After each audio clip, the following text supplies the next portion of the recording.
Another bad sign for China. Article from Bloomberg, guys. These articles are written and buried, so let's give it life so that we learn from it and apply knowledge to move forward for the better. So it reads, another day brought another troubling sign for the Chinese economy, but the mainstream media tells us that the Chinese are doing better than the US.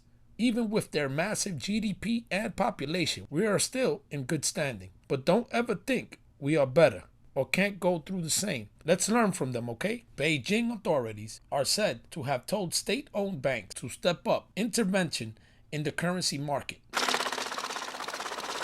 in a push to prevent a surge in yuan volatility. Senior officials are also considering using tools such as cutting back on bank foreign exchange reserves, requirements to prevent a rapid depreciation in the currency. The request came as the yuan fell toward 7.35 per dollar. A broader sense of gloom had already descended on China's markets this week, even as Beijing sought to bolster sentiment with a surprise interest rate cut, a stinger stronger than expected daily reference rates for the yuan, and large injection of short-term cash to the financial system. Despite all these measures, the onshore yuan is tumbling toward the weakest level since 2007, and a key index of shares in Hong Kong is close to a bear market. Okay, let's get more information, guys. Editor, roll clips. Fair use.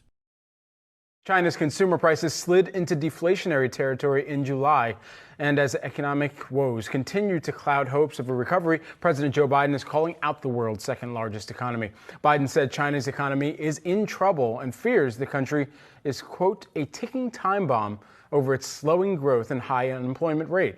Now, that's according to a pool report of the Thursday fundraiser that took place. He went on to say they've got some problems, and that's not good because when bad folks have problems, they do bad things. I don't know if you're following what's going on in China right now, but some are saying China's going through a real estate apocalypse. Literally. I mean, think about how competitive these guys are. Some can say Americans are the most competitive people in the world. However, did you know China? Remember earlier this year or last year when Silicon Valley Bank or Signature or it was a couple other ones that went out of business and others came and picked them up because rates were going up too quickly. They couldn't make their payments. Like, oh my God, what is going on over here? Now imagine if that happened to JP Morgan Chase or a BlackRock, because this company we're talking about is not just one of the companies. It's the biggest company in the real estate development business. So when you look at this chart here from Country Gardens, dollar bonds slumped deeper to distress levels. Look at the date of June, middle of June. You see how it's around the 80 cents on a dollar? Look where it drops to by the end of July, to around 10 cents. It's nearly a 70% drop off in 6 weeks, and you can't make a 20 million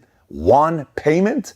You're as big as you are, you can't make that payment, a debt payment? That's deeply concerning. And by the way, outside of those guys, new home sales by China's 100 biggest developers dropped by 33% in July from a year ago. When you look at the numbers here, this chart.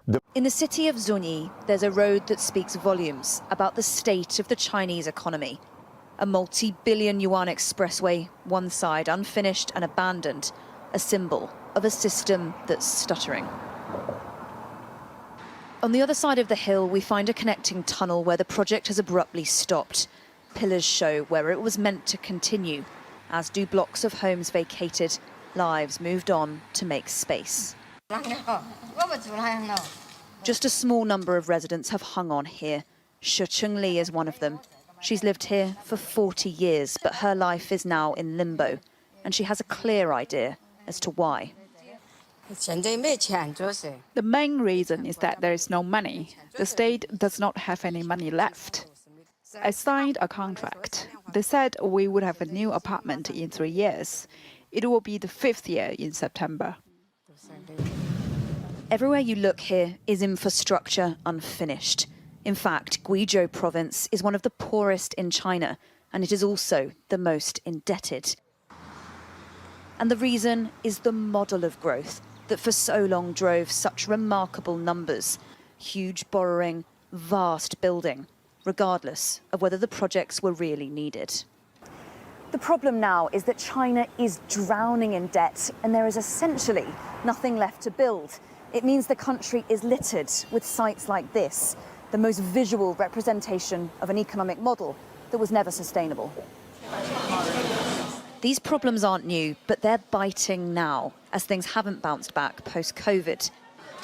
that China is just now starting to reap the consequences of what it has been sowing. One of these is the problem with the productivity and the unemployment crisis they have, specifically with young people. The unemployment rate in China is starting to move aggressively higher. And of course, as communists do, instead of trying to fix the problem, they are just moving to hide the data from the rest of the world. Specifically, the youth in China have a jobless rate that continues to move higher year after year, with the urban youth unemployment rate for ages 16 through 24 at a staggering 21%. And those are the official numbers, which are likely even better than what the reality is, considering that in China, it is a growing trend for college students to fake their job certificates just so that they can get their degrees. Now, this youth unemployment problem by itself would be a massive deal. But considering the fact that the youth in China are disproportionately small compared to the older population that they are more and more having to support, this is the ingredients for an economic collapse. The median age in China right now is 39 years old. And this trend of an aging population is not slowing down anytime soon. This is because the birth rate in China has absolutely collapsed and fallen off a cliff.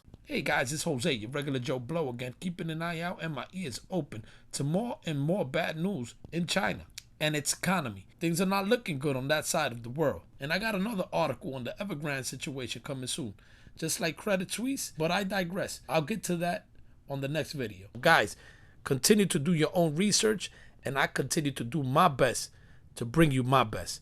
Thank you guys. Thank you guys, and truly and sincerely for the support that you guys afford me. I'll see you soon. Stay free.